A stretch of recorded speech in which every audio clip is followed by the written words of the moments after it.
ए भैया, एगो औरत अपना पति से बड़ा वियोग में कहते कि सुना, गौना के बड़ा जल्दी रहे तारा, घरे बैठा देहल आ कमाए ना जइब तो बताओ कैसे हमार जीवन पार लगी। राजा तनी ख्याल करा।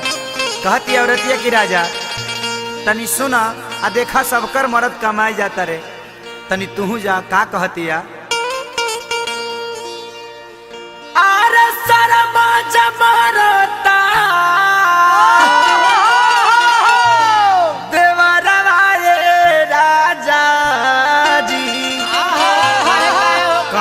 बनाता खैबा का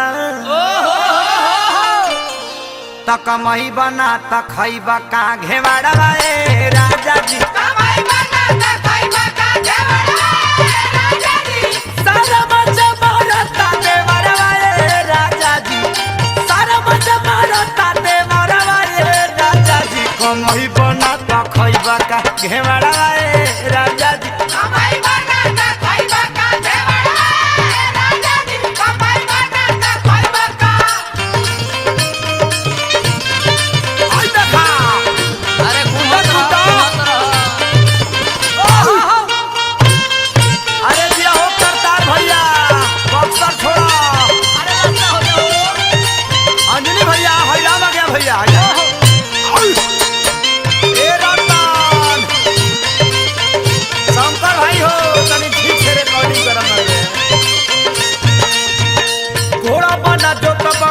खेत कैला परती आई तो कमा के तपालानी हम उजरती।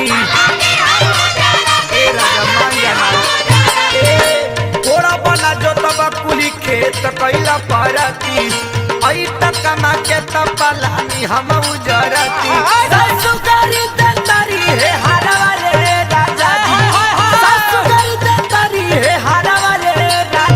कमाई बनाता खैबा का घेवाड़ा राजा जी। कमाई बनाता खैबा का घेवाड़ा राजा जी। कमाई बनाता खैबा का। अरे तनी मान जा, एक करे जा, तनी जा ना जा बॉम्बे विकास सिंह प्रमोद जी के लगे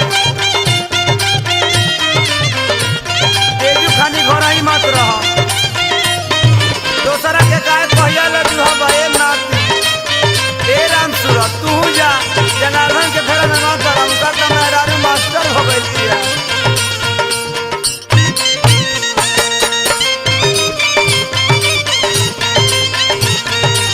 पवन बाबा इधर थोड़ी जरूर कमाई।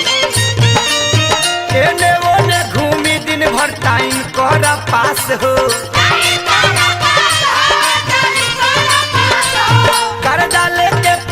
पिया कर तारा नाश हो।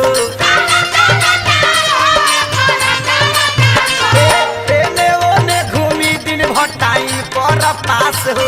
कर डाले के पाउच पिया कर तारा नाश हो।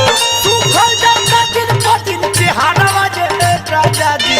सुखल जाता दिन पर दिन चेहरा वाजे राजा जी। कमाई बना तो खैबा का घेवाड़ा राजा जी।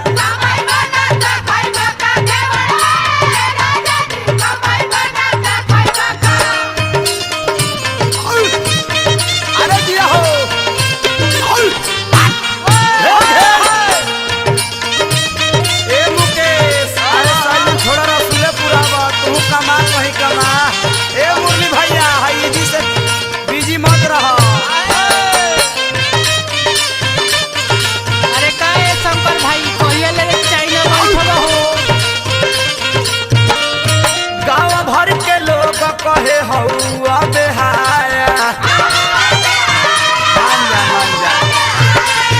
इतना गाड़ी सुनो तहरा लाजो नहीं आया। गाँव भर के लोग कहे हौआ बेहाया इतना गाड़ी सुनो तोहरा लाजो नहीं